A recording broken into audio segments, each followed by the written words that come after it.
The San Francisco 49ers have pulled off a remarkable cap maneuver that has left fans buzzing and analysts intrigued. With around $71 million in available salary cap space, the 49ers find themselves in a position unlike any other team in the league. But what does this mean for the future of the franchise? It's a delicate balancing act between immediate needs and long-term obligations, and it's time to dissect the implications of this bold strategy. Where are you watching from, and what's your take on the 49ers' financial decisions? Leave your thoughts in the comments. Let's dive into the numbers. The 49ers have restructured key contracts for Trent Williams, Nick Bosa, and Osa Odighizuwa, converting a significant portion of their salaries into signing bonuses. This restructuring has freed up a staggering amount of cap space, granting the team the highest available cap in the league. However, while fans may see this as a green light to sign anyone they want, the reality is much more complex. General Manager John Lynch has been vocal about the excitement surrounding these moves, stating, "Trent loves being a Niner.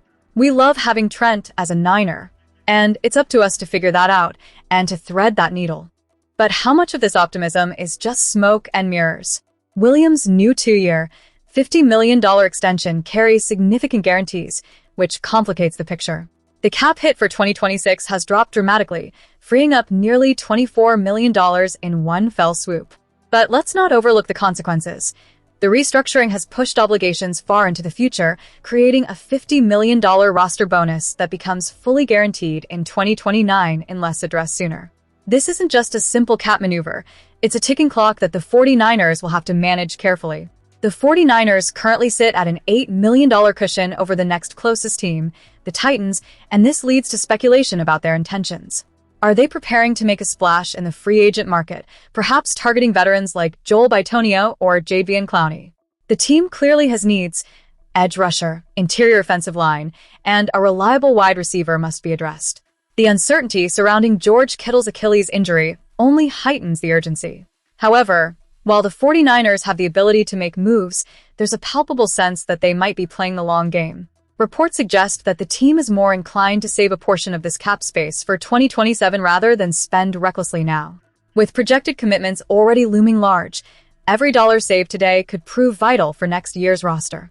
The 2026 salary cap is poised at $301.2 million, a massive increase that has opened the floodgates for aggressive cap strategies across the league. The 49ers have shown they are willing to gamble on the present, but history tells us that such approaches can backfire. If they don't capitalize on this opportunity, what will that mean for future seasons? As we look ahead, 3 critical dates loom large on the horizon: the post-June 1 cut deadline, the opening of training camp in late July, and the key day when the $50 million trigger on Williams' contract comes into effect in 2028. These dates could dictate the 49ers' strategy, determining whether they take the plunge now or play it safe. In the end, this $71 million in cap space is not merely a number, it's a high-stakes gamble. The 49ers have sent a clear message to the league. They believe 2026 is their year. But as we all know, the NFL is a fickle mistress, and injuries or underperformance could turn this bold move into a burden. Is this the most aggressive push we've seen in years, or will it become the cautionary tale of a team that mortgaged its future? As we transition into our next topic, keep these questions in mind. The 49ers are walking a tightrope, and the implications of their decisions could shape the franchise for years to come. Now, let's turn our attention to another significant development on the horizon. As we dive deeper into the 49ers' recent developments, the spotlight shines brightly on one key player, kicker Eddy Piñeiro.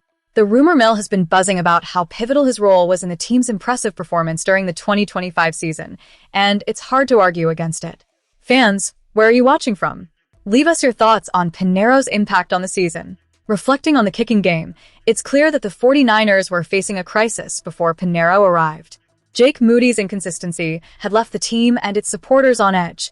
Every field goal attempt felt like a gamble, rather than a sure thing.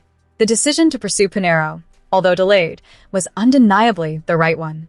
His arrival brought a level of stability that the team desperately needed, particularly in high-pressure situations where every point counts. Piñeiro's statistics tell a story of reliability that fans can appreciate. Converting 28 out of 29 field goal attempts for an impressive 96.6% success rate puts him among the elite kickers in the league.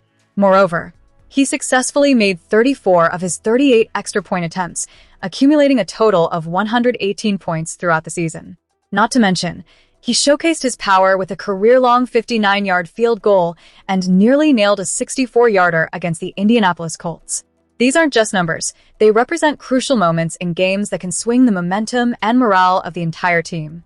Before free agency kicked off in March, the 49ers secured Panero with a 4-year, $17 million contract, $10 million of which is guaranteed. This deal isn't just a financial investment, it's a testament to the confidence the organization has in him moving forward. The consistency and security that Panero brings to the kicking position cannot be overstated. It's a relief for the coaching staff, players, and fans alike to know that they have a proven talent at such a critical position. Special teams coordinator Brant Boyer shed some light on just how significant Panero's presence has been in the locker room. He shared that their previous relationship laid the groundwork for Panero's seamless integration into the team. Eddie came in and did a hell of a job last year, Boyer stated, reflecting the sentiments of many within the organization. His teammates rallied around him, recognizing his worth and ultimately leading to his well-deserved contract. Boyer's comments also hint at the psychological aspect of kicking in the NFL. Panero has a mindset that sets him apart. He approaches each kick with the belief that he will succeed. That kind of confidence is infectious and can bolster the entire team's morale. It's not just about making kicks, it's about the attitude and mentality that can affect the entire locker room culture. As we analyze the situation, it's easy to see why the 49ers made such a strong commitment to Panero. His contributions during the 2025 season were vital, and the decision to invest in him reflects a broader strategy to build a solid foundation for the future. The 49ers are not just looking for short-term gains. They are positioning themselves for sustained success, and Panero is a critical part of that plan. With Panero's contract solidified, the 49ers can now shift their focus to the upcoming challenges they will face in the next season. How will they build on this momentum? What other moves are in store for the organization? Stay tuned as we continue to unpack the latest updates surrounding the San Francisco 49ers. The excitement surrounding the San Francisco 49ers is palpable as they gear up for the upcoming season, especially with the recent additions of Romello and Gracen Halton to their defensive front from the 2026 NFL Draft. It's a strategic move that raises intriguing questions about how defensive coordinator Raheem Morris will integrate these promising rookies with players who thrived under the previous regime. As fans, we need to consider how Morris's approach differs from that of Robert Saleh and what it means for our beloved team. Where are you watching from? Let us know in the comments and share your thoughts on these new additions. Raheem Morris has quickly made it clear that Height and Halton are poised to impact the 49ers' pass rush significantly. When discussing Height, Morris emphasized his exceptional ability to rush the passer, even momentarily forgetting to mention the run defense snaps he hopes to see from him. Let's be real, Height was brought in to bolster our rushing downs, allowing Michael Williams to slide inside, which speaks volumes about the strategic vision for this defense. Morris's focus on Height's pass rushing skills indicates he understands the modern game's demands and is intent on maximizing this young talent's strengths. On the other hand, Halton's addition is equally compelling. Morris highlighted Halton's juice and penetrating ability as a pass rusher, which perfectly complements the likes of Alfred Collins and C.J. West, who primarily excelled in run defense during their rookie campaigns. It's refreshing to see Morris acknowledging the need for a more balanced defensive front.